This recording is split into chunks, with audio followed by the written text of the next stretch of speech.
السلام عليكم ورحمة الله وتعالى وبركاته. الحمد لله رب العالمين، والصلاة والسلام على سيدنا محمد وعلى آله وأصحابه أجمعين، أما بعد. فقد قال الله سبحانه وتعالى في كلامه القديم والفرقان المجيد: أعوذ بالله من الشيطان الرجيم، بسم الله الرحمن الرحيم. إن الحسنات يذهبن السيئات، ذلك ذكرى للذاكرين. صدق الله العظيم. سبحانك لا علم لنا إلا ما علمتنا إنك أنت العليم الحكيم. رب اشرح لي صدري ويسر لي أمري واحلل عقدة من لساني يفقهوا قولي. اللهم صل على محمد طب القلوب ودوائها وعافية الأبدان وشفائها ونور الأبصار وضيائها وعلى آله وصحبه وسلم. அளவற்ற அருளாளனும் நிகரற்ற அன்பாளனுமான எல்லாம் வல்ல அல்லாஹுவின் திருப்பெயரால் வார்த்தைகளை தொடர்கிறேன். எல்லா புகழும் புகழ்ச்சியும் அல்லாஹ் ஒருவனுக்கே உரித்தாகட்டுமாக. சலாத்தும் சலாமும் நாயகம் முஹம்மது ரசூலுல்லாஹ் ஸல்லல்லாஹு அலைஹி வஸல்லம் அவர்கள் மீதும், அவர்கள் வாழ்வை அப்படியே பின்பற்றி நடந்த சத்திய சஹாபாக்கள், தாபிஈன்கள், தபஅ தாபிஈன்கள், நல்லோர்கள், நாதாக்கள் இங்கே குழுமி இருக்கின்ற நம் அனைவர் மீதும் என்றும் உண்டாகட்டுமாக. ஆமீன். சங்கைக்குரிய அல்லாஹ் நல்லடியார்களே, அல்லாஹ் ஜல்ல ஷானஹு வ தஆலா மனிதனை படைத்து மனிதர்களுக்கு பல்வேறு விதமான நன்மைகளையும் அல்லாஹ் ஜல்ல ஷானஹு வ தஆலா கொடுத்து கொண்டே வருகிறார். மனித வாழ்க்கையில் சில சந்தர்ப்பங்களில் தவறு ஏற்படுகிறது. அந்த தவறிலிருந்து அவன் வெளியே வந்ததற்கு பின்னால் கடந்த காலங்களில் ஏற்பட்டிருக்கக்கூடிய தவறுகளை நினைத்து நிகழ்காலத்தில் அதற்கு ஈடாக ஏதாவது நன்மைகளை செய்து கடந்த காலத்தினுடைய தவறுகளை அழித்து கொள்ள வேண்டிய ஒரு நற்பண்புகள் மனிதர்களிடத்திலே இருக்க வேண்டும். அதற்கு அபூ தர் கிஃபாரி ரலியல்லாஹு தஆலா அன்ஹு நபிகள் நாயகம் ஸல்லல்லாஹு அலைஹி வஸல்லம் அவர்கள் ஒரு அழகான உபதேசத்தை செய்வார்கள். இத்தகில்லாஹ ஹைசுமா குன்த், நீ எங்கிருந்தாலும் அல்லாஹுவை பயந்து கொள். வ அத்பிஇ ஸய்யிஅத அல் ஹஸனா, ஒரு தவறு உங்களிடமிருந்து ஏற்பட்டு விடுமையானால் அந்த தவறுக்கு பகரமாக அடுத்ததாக நீங்கள் ஒரு நன்மையை தொடர்ந்து செய்து கொண்டிருங்கள். நீங்கள் செய்யக்கூடிய அந்த நன்மை தம்ஹுஹா, நீங்கள் செய்திருக்கக்கூடிய அந்த தவறை அது அழித்துவிடும் என்று அண்ணலம் பெருமானார் ரசூலுல்லாஹி ஸல்லல்லாஹு அலைஹி வஸல்லம் அவர்கள் ஹஜ்ரத் அபூ தர் கிஃபாரி ரலியல்லாஹு அன்ஹு அவர்களுக்கு சொல்லி தருவார்கள். அதனுடைய அடிப்படையில் நாம் பார்க்கிற போது நம்முடைய வாழ்க்கையில் ஏராளமான தவறுகள் நடந்திருக்கலாம். அப்படி நடக்கின்ற தவறுகளை நிகழ்காலத்திலே அவன் நினைத்து பார்ப்பதற்கும் அந்த தவறுகளை நினைத்து பார்த்து அதற்கு ஈடாக ஏதாவது நன்மைகளை தொடர்ந்து செய்து அந்த தவறை நம்முடைய வாழ்க்கையில் அழித்து கொள்ளக்கூடிய ஒரு மிகப்பெரிய சிந்தனை நம்மிடத்தில் இருக்க வேண்டும். ரசூலுல்லாஹி ஸல்லல்லாஹு அலைஹி வஸல்லம் அவருடைய தோழர்கள் எல்லாம் அப்படித்தான் வாழ்ந்திருக்கிறார்கள். அல்லாஹ் ஜல்ல ஷானஹு வ தஆலா ஈமான் கொள்ளக்கூடிய பாக்கியத்தை எல்லோருக்கும் எல்லா நேரத்திலும் திடீரென்று கொடுத்து விடுவதில்லை. நபி ஸல்லல்லாஹு அலைஹி வஸல்லம் அவர்களுக்கு நெருக்கமாக இருந்தவர்களுக்கு கூட ஈமானுடைய பாக்கியம் தள்ளி போயிருந்தது. ஆனால் அந்த ஈமானுடைய பாக்கியம் கிடைத்ததற்கு பின்னால் அவர்கள் தங்களுடைய கடந்த காலங்களில் இவ்வளவு காலம் நாம் ஈமானுக்கு வராமல் இஸ்லாத்தை ஏற்றுக்கொள்ளாமல் இவ்வளவு காலதாமதமாகிவிட்டது என்று எண்ணி வருந்தி அதற்கு பின்னால் இருக்கக்கூடிய காலகட்டங்களில் தங்களுடைய வாழ்க்கையை கடந்த காலங்களை நினைத்து மேம்படுத்தி இருக்கிறார்கள் என்பதை வரலாற்று பூர்வமாக நாம் படித்து பார்க்கிற போது ஏராளமான நிகழ்வுகள் நமக்கு சான்றுகளாக கிடைக்கின்றன. நமக்கெல்லாம் தெரியும், ஹக்கீம் இப்னு ஹிஸாம் அவர்கள் நபிகள் நாயகம் ஸல்லல்லாஹு அலைஹி வஸல்லம் அவருடைய மனைவி கதீஜா ரலியல்லாஹு தஆலா அன்ஹா அவர்களினுடைய சகோதரனுடைய மகன் ஹக்கீம் இப்னு ஹிஸாம் அவர்கள் நாம் இங்கே யோசித்து பார்க்கிறோம், ஹக்கீம் இப்னு ஹிஸாமுக்கும் பெருமானார் ஸல்லல்லாஹு அலைஹி வஸல்லம் அவர்களுக்கும் எந்த அளவிற்கு நெருங்கிய தொடர்பு என்று பார்க்கிற போது, ஹதீஜா ரலியல்லாஹு அன்ஹா அவர்கள் ஹக்கீம் இப்னு ஹிஸாம் அவர்களுக்கு தன்னுடைய தந்தையோடு பிறந்த சகோதரி மாமியினுடைய உறவு முறையாகிறார்கள். இப்படி இருக்கின்ற இவ்வளவு நெருக்கத்தை பெற்றிருக்கக்கூடிய ஹக்கீம் இப்னு ஹிஸாம் பெருமானார் ஸல்லல்லாஹு அலைஹி வஸல்லம் அவர்களை விட 5 வயது மூத்தவர்கள். அது மட்டுமல்ல, மிகப்பெரிய பாக்கியம் அவர்களுக்கு கிடைத்தது. அவர்களுடைய தாயார் கருவுற்று இருக்கக்கூடிய நேரத்தில், அந்த பிள்ளை பிறக்கக்கூடிய நேரம் நெருங்கக்கூடிய நேரத்தில் காபத்துல்லாவிற்கு உள்ளே சென்று பிறக்கக்கூடிய பாக்கியம், காபத்துல்லாவிற்கு உள்ளே பிறந்திருக்கக்கூடிய பாக்கியம் ஹக்கீம் இப்னு ஹிஸாம் அவர்களுக்கு கிடைத்தது. அவ்வளோ பெரிய பாக்கியத்தை பெற்றவர்கள். ஆனால் பெருமானார் ஸல்லல்லாஹு அலைஹி வஸல்லம் அவர்களை அல்லாஹ் ஜல்ல ஷானஹு வ தஆலா நபியாக அனுப்பி வைக்கிறார். அப்படி நபியாக அனுப்பி வைக்கப்பட்டதற்கு பின்னால் அந்த ரசூலுல்லாஹி ஸல்லல்லாஹு அலைஹி வஸல்லம் அவர்களை நபியாக ஏற்றுக்கொள்ளக்கூடிய பாக்கியம், அல்லாஹுவை வணக்கத்திற்குரியவனாக ஏற்றுக்கொள்ளக்கூடிய பாக்கியம் அவர்களுக்கு கிடைத்ததா என்றால் ஏறத்தாழ 20 ஆண்டு காலம் அவர்களுக்கு அந்த பாக்கியம் கிடைக்கவில்லை. பெருமானார் ஸல்லல்லாஹு அலைஹி வஸல்லம் அவர்களோடு நெருக்கமான தொடர்பிலே இருக்கிறார்கள். பெருமானார் ஸல்லல்லாஹு அலைஹி வஸல்லம் அவர்களுக்கு என்னென்ன உதவி ஒத்தாசைகள் செய்ய வேண்டுமோ அதையும் செய்து கொண்டிருக்கிறார்கள். ஆனால் ஈமான் கொள்ளக்கூடிய பாக்கியம் அவர்களுக்கு தள்ளி போகிறது.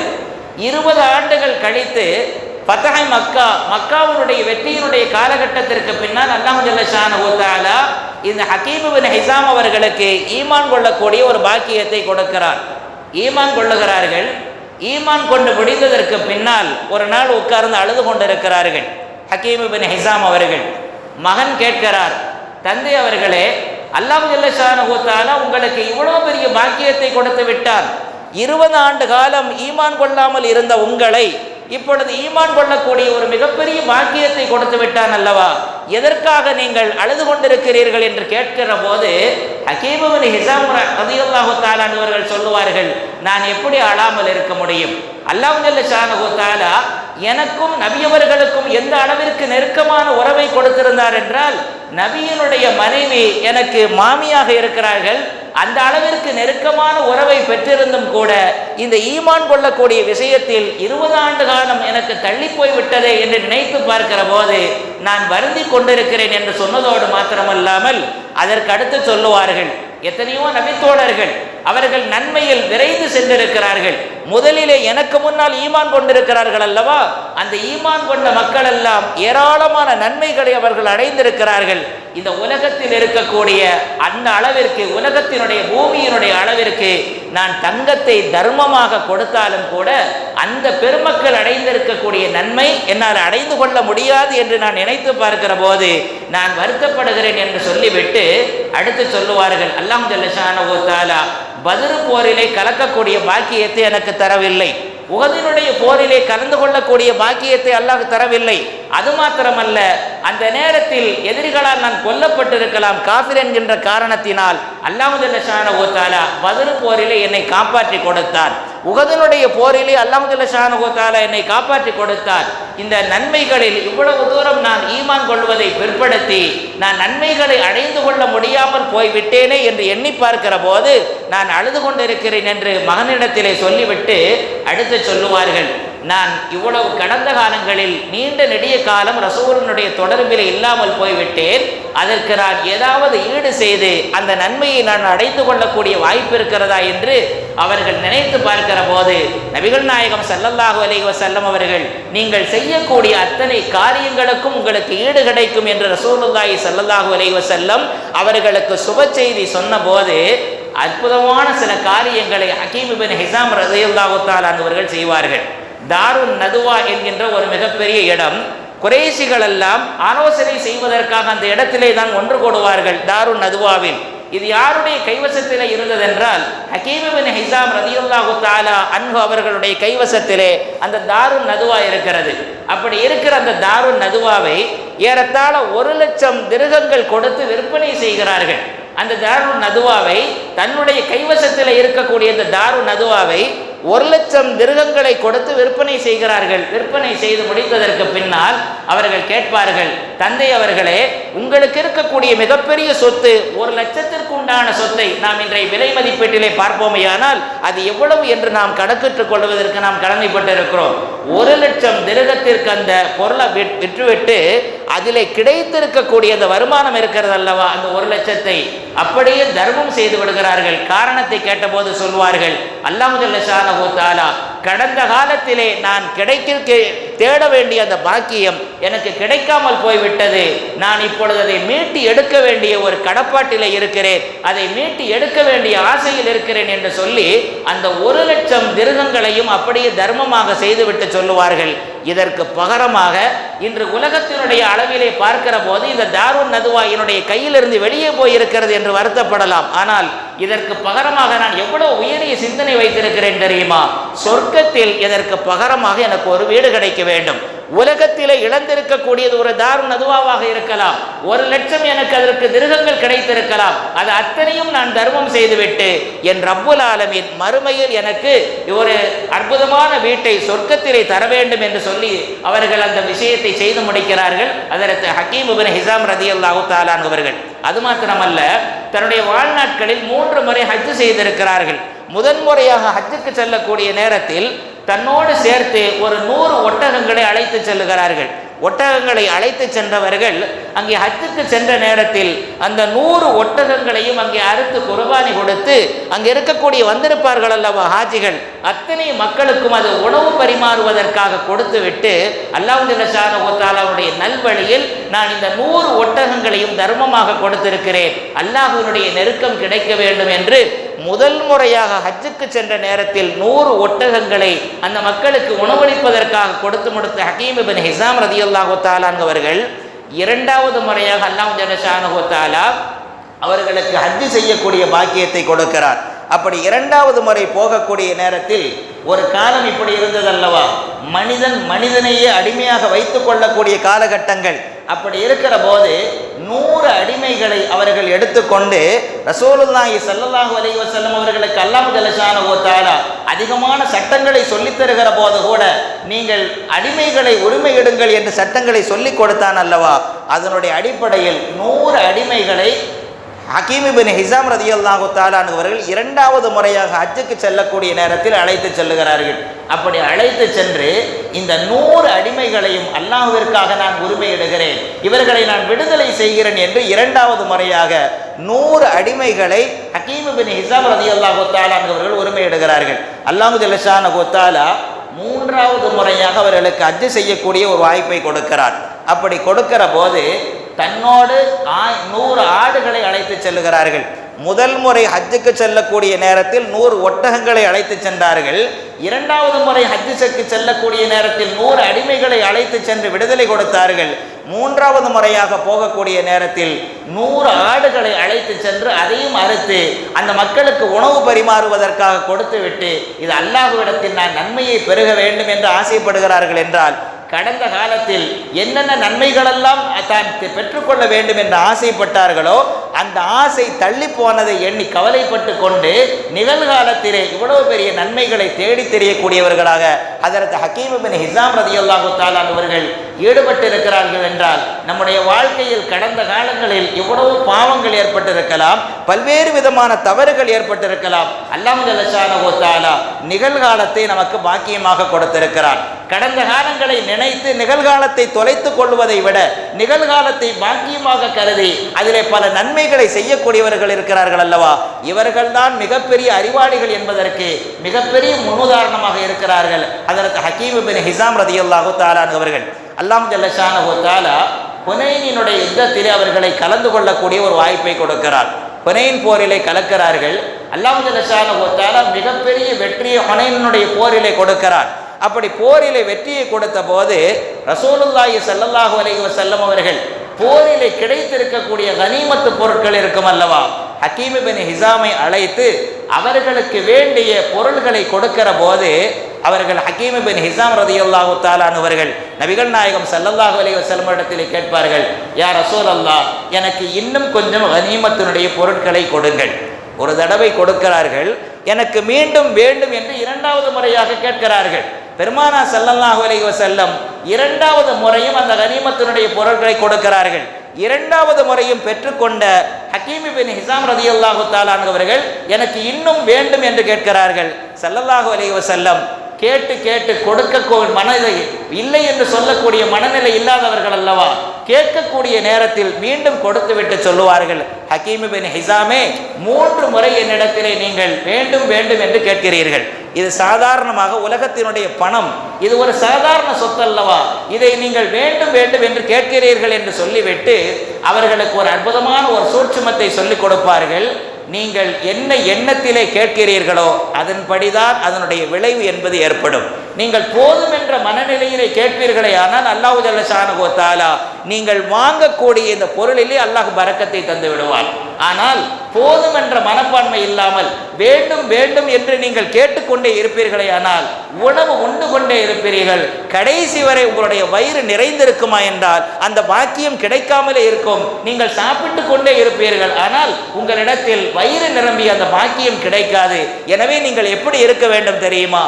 வேண்டும் வேண்டும் என்று உங்களுடைய கைகளை தாழ்த்தி வைத்துக் கொண்டிருப்பதை விட கொடுக்கக்கூடிய மனநிலையில் நீங்கள் ஆகிக்கொள்ள வேண்டும் என்கின்ற வார்த்தையை அருமை நாயகம் ஸல்லல்லாஹு அலைஹி வஸல்லம் அவர்களுக்கு சொல்லிக் கொடுத்த போது ஹக்கீம் இப்னு ஹிஸாம் ரலியல்லாஹு தஆலா அவர்கள் சொல்வார்கள், யா ரசூலல்லாஹ், அல்லாஹ்வின் மீது சத்தியமாக நான் சொல்லுகிறேன், இதற்கு அடுத்து உங்களிடத்தில் எப்படி நான் கேட்டு இவ்வளவு தூரம் பெற்றுக்கொண்டேனோ இதற்கு அடுத்து என்னுடைய வாழ்நாட்களில் யாரிடத்திலும் எந்த பொருளையும் நான் கேட்க மாட்டேன் யா ரசூலல்லாஹ் என்று அருமை நாயகம் ஸல்லல்லாஹு அலைஹி வஸல்லம் அவரிடத்தில் ஹக்கீம் இப்னு ஹிஸாம் ரலியல்லாஹு தஆலா அவர்கள் சத்தியம் செய்து சொன்னபோது அல்லாஹ் ஜல்ல ஷானஹு வ தஆலா அதற்கு அடுத்த காலகட்டங்கள் அபூபக்கர் சித்திக் ரலியல்லாஹு அன்ஹுடைய காலகட்டம்.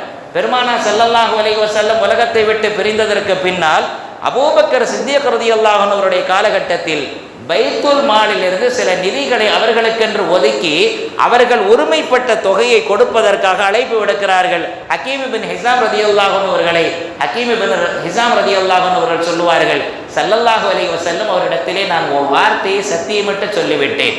இதற்கு அடுத்து பெருமானார் ஸல்லல்லாஹு அலைஹி வஸல்லம் அவர்களுக்கு பின்னால் யாரிடத்திலும் எந்த பொருளையும் நான் வாங்க மாட்டேன் என்று சத்தியமிட்டு சொல்லி இருக்கிறேன். எனவே அந்த பைத்துல் மாலில் இருந்து எனக்கு கிடைக்கக்கூடிய அது உரிமை தொகையாக இருந்தாலும் கூட அது நான் வாங்குவதற்கு தயாராக இல்லை என்று அதற்கு அபூபக்கர் சித்திக் ரலியல்லாஹு அன்ஹு அவருடைய காலத்திலே சொல்லி அவர்கள் காலம் கடந்து அதற்கு உமர் இப்னு கத்தாப் ரலியல்லாஹு தஆலா அவருடைய காலம் வருகிறது.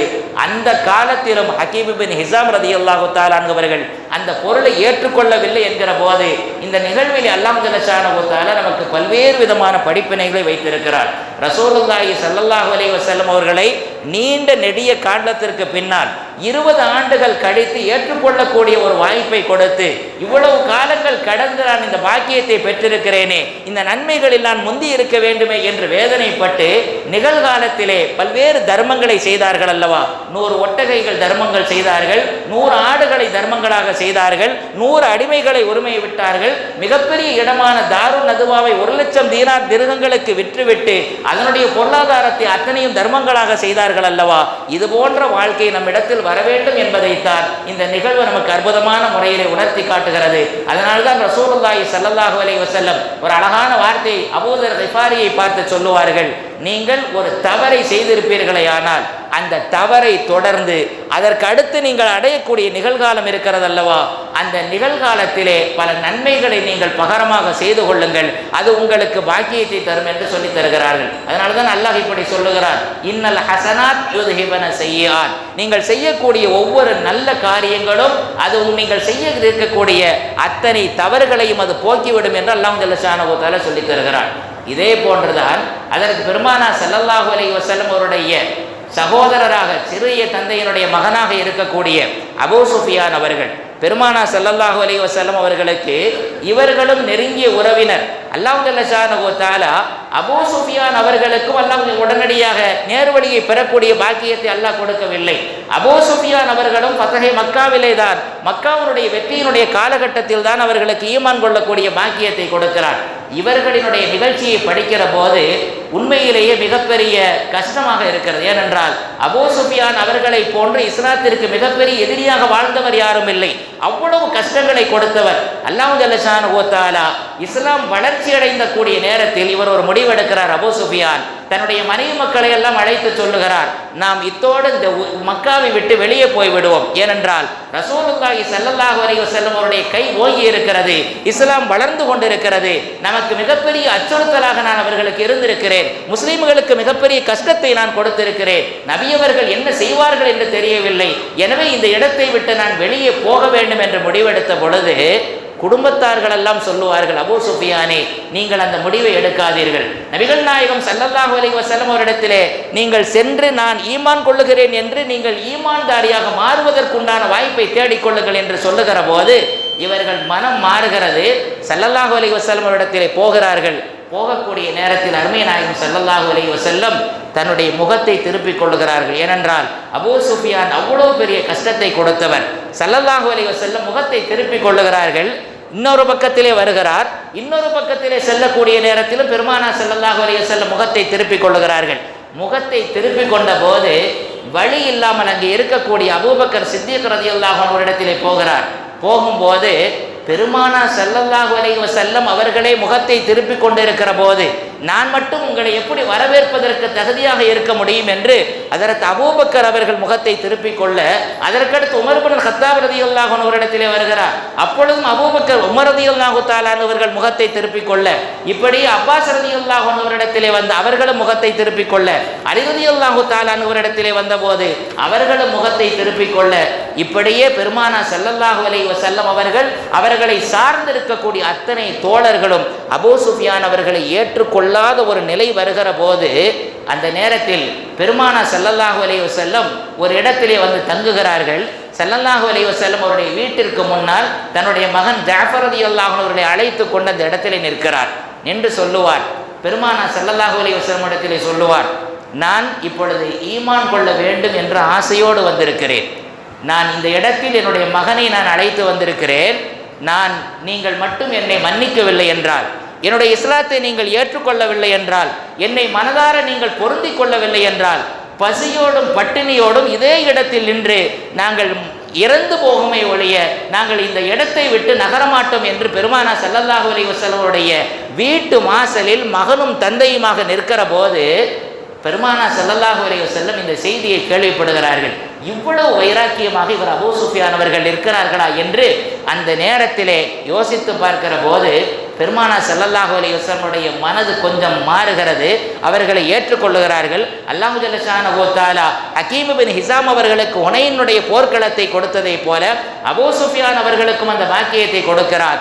அபூ சுஃபியான் அவர்கள் அதற்கடுத்து அந்த போர்க்களத்திலே கலந்து கொண்டு மிகப்பெரிய வெற்றி வாகை சூடியதற்கு பின்னால் அப்பொழுதும் அவர் சொல்லுவார், கடந்த காலகட்டங்களில் இஸ்லாத்திற்கு நான் மிகப்பெரிய எதிரியாக வாழ்ந்திருக்கிறேன், நான் இதற்கு அடுத்து இருக்கக்கூடிய ஒவ்வொரு காலகட்டத்தையும் பெருமானாரோடு இணக்கமாக இருந்து அவர்களுடைய நட்புறவாடி அவர்களோடு இருக்க வேண்டும் என்று ஆசைப்படுகிறேன் என்று சொல்லி கடைசியில் பகல் முழுக்க குர்ஆன் ஓதுவதிலும் குர்ஆனினுடைய சட்டத்திட்டங்களை ஆய்வு செய்வதிலும் இப்படி கழித்து கொண்டிருக்கிற போது ஒரு நாள் பள்ளியிலே பெருமானார் ஸல்லல்லாஹு அலைஹி வஸல்லம் நுழைவார்கள். பள்ளிக்குள்ளே உட்கார்ந்து ஓதிக்கொண்டிருப்பார்கள். யார்? இவர் அபூ சுஃபியான் அவர்கள் ஓதிக்கொண்டிருக்கிற போது ஆயிஷா ரலியல்லாஹு அன்ஹா அவரிடத்திலே கேட்பார்கள் பெருமானார் ஸல்லல்லாஹு அலைஹி வஸல்லம், ஆயிஷாவே இந்த பள்ளியில் இருப்பது யார் என்று தெரியுமா என்று கேட்டபோது, யா ரசூலல்லாஹ் அவர்கள் யார் என்று எனக்கு தெரியவில்லை என்கிற போது, என்னுடைய சிறிய தந்தையின் மகன் அபூ சுஃபியான் அவர்கள் தான் பள்ளியிலே வந்து உட்கார்ந்திருக்கிறார்கள். இப்பொழுது எப்படி அவர் மாறி இருக்கிறார் தெரியுமா? பள்ளியில் முதலிலே காலடி எடுத்து வைக்கக்கூடியவரும் அவர்தான். அதே நேரத்தில் பள்ளியில் இபாதத்துகள் அத்தனையும் செய்துவிட்டு கடைசியாக பள்ளியை விட்டு வெளியே செல்லக்கூடியவரும் அவர்தான். அது மட்டுமல்ல, வெளியிலே அவர் உலா வரக்கூடிய நேரத்தில் தன்னுடைய செருப்பை பார்த்து நடப்பதை போன்று தன்னுடைய தலையை தாழ்த்தி கொண்டு நடக்கக்கூடிய அற்புதமான பண்பிற்கு சொந்தக்காரராக ஆகிவிட்டார் என்று பெருமானார் ஸல்லல்லாஹு அலைஹி வஸல்லம் அவர்கள் இவரை பார்த்து இவ்வளவு புகழாரம் சூட்டி இருக்கிறார்கள் என்றால், கடந்த காலங்களிலே நடந்திருக்கக்கூடிய இவ்வளவு காலம் இப்படி இருந்து விட்டோம் என்பதை நினைத்து வருத்தப்பட்டு நிகழ்காலத்திலே தங்களுடைய வாழ்க்கையை நல்ல முறையாக மாற்றினார்கள் அல்லவா? அற்புதமான மனிதர்களாக ஹக்கீம் இப்னு ஹிஸாம் ரலியல்லாஹு தஆலா அன்ஹுவர்களும் அபூ சுஃபியான் ரலியல்லாஹு தஆலா அன்ஹுவர்களும் எப்படி தங்களுடைய வாழ்க்கையை மாற்றி அமைத்துக் கொண்டார்களோ அதுபோல் போன்ற நம்முடைய வாழ்க்கையில் கடந்த காலங்களில் நடந்திருக்கக்கூடிய மோசமான நிகழ்வுகளை தாண்டி நிகழ்காலத்தில் அது நல்ல முறையில் அல்லாஹ் ஜல்ல ஷானஹு வ தஆலா அமல் செய்வதற்குண்டான வாய்ப்பை கொடுத்திருக்கக்கூடிய நமக்கு நல்ல அமல்களை அதிகமாக செய்திருக்கக்கூடிய நல்ல தௌஃபீக்கை நம் அத்தனை பேருக்கும் தந்தருள் புரிவானாக. வாஹிரு தஅவானா அல்ஹம்துலில்லாஹி ரப்பில் ஆலமீன். வஸ்ஸலாமு அலைக்கும் வரஹ்மத்துல்லாஹி வபரகாத்துஹு.